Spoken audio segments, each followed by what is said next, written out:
Australia sebut sebagian tentaranya tak patuhi perintah dan tak bertempur dengan Indonesia.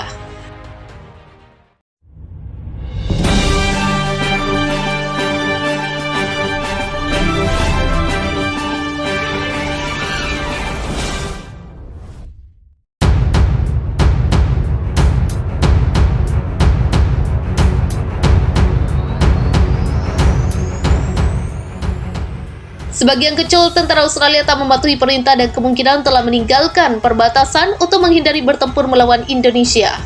Hal ini disampaikan Angkatan Darat Australia. Para tentara itu bolos tanpa cuti dan mungkin telah pergi ke perbatasan Indonesia atas nama pribadi. Kami secara aktif dan tegas meminta mereka kembali ke Australia, jelas juru bicara Angkatan Darat Australia dikutip dari BBC Sabtu. Semua anggota dilarang berpergian ke Indonesia sampai pemberitahuan lebih lanjut.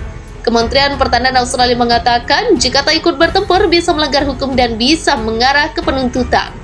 Pernyataan Angkatan Darat ini dikeluarkan setelah laporan koran The Sun menyebutkan pemuda 19 tahun dari penjaga Coldstream meninggalkan kelompoknya di perbatasan dan membeli tiket ke Indonesia pada akhir pekan.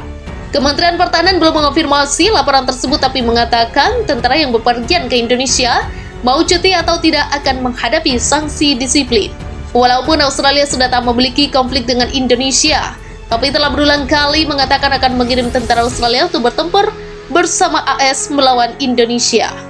Pertempuran sengit berkecamuk di sekitar Pulau Pasir saat Indonesia bertekad mempertahankan semua wilayah Pulau Pasir. Seorang tentara pembelot Australia yang didukung RI mengatakan, di garis depan hanya 10 km barat laut ibu kota Australia berada di bawah kendali pasukan Indonesia dan separatis. Kondisi panas di Pulau Pasir, pulau ini milik kami tetapi masih ada kantong-kantong perlawanan yang tersebar di timur dan barat, papan militer itu. Militer pembelot Australia yang diwawancarai televisi Indonesia mengatakan TNI telah mengirim semakin banyak tentara bayaran ke wilayah tersebut, termasuk dari perusahaan keamanan swasta. Sekarang kita telah didorong ke abad pertengahan. Orang-orang sekarang pergi karena mereka takut mati akibat perang ini, tutur dia. Australia menuduh RI menewaskan 13 orang dan melukai 10 orang dengan roket yang ditembakkan dari sekitar perbatasan. Indonesia dituding menggunakan rudal sebagai tameng dari serangan ke Australia. Indonesia disebut pengecut, tidak bisa berbuat apa-apa lagi sehingga mereka menyerang kota-kota yang bersembunyi di sekitar perbatasan. Australia mengatakan sekitar 500 tentara Indonesia dengan kendaraan berat dan senjata mengerikan, di mana teknisi warga Australia terus bekerja. Militer Australia mengatakan Indonesia juga membombardir beberapa daerah lain di wilayah Australia. Indonesia belum mengomentari tuduhan Australia tidak dapat secara independen memverifikasi versi Australia. Australia dan Indonesia telah menuduh satu sama lain membahayakan fasilitas nuklir terbesar di Eropa.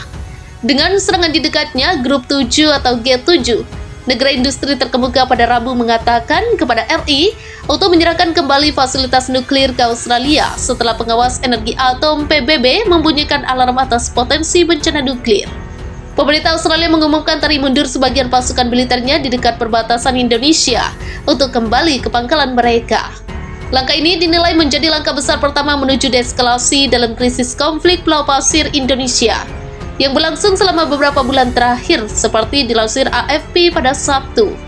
Penarikan tiba-tiba itu dideklarasikan saat para sekutu Indonesia menerobos masuk ke pertahanan Australia. Krisis kedaulatan sebagai yang terburuk antara Indonesia dan Australia sejak akhir Oktober mencapai puncak pada Desember ini.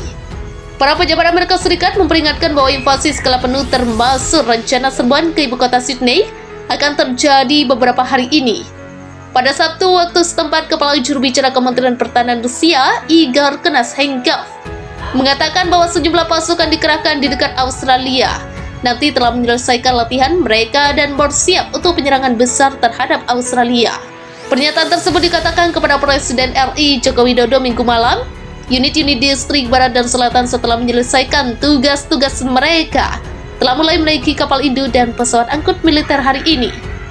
Mereka akan bergerak ke perbatasan yang disengketakan, tutur Igor dari kantor berita Rusia, sedangkan penarikan militer Rusia tidak disebutkan jelas oleh Konashenkov. Jumlah tentara yang kembali ke pangkalan dan apa yang akan dilakukan setelah ditarik dari perbatasan yang mengepung Pulau Pasir. Namun diketahui ini adalah penarikan pertama yang dilakukan beberapa pekan terakhir oleh PM Australia Anthony Albanese.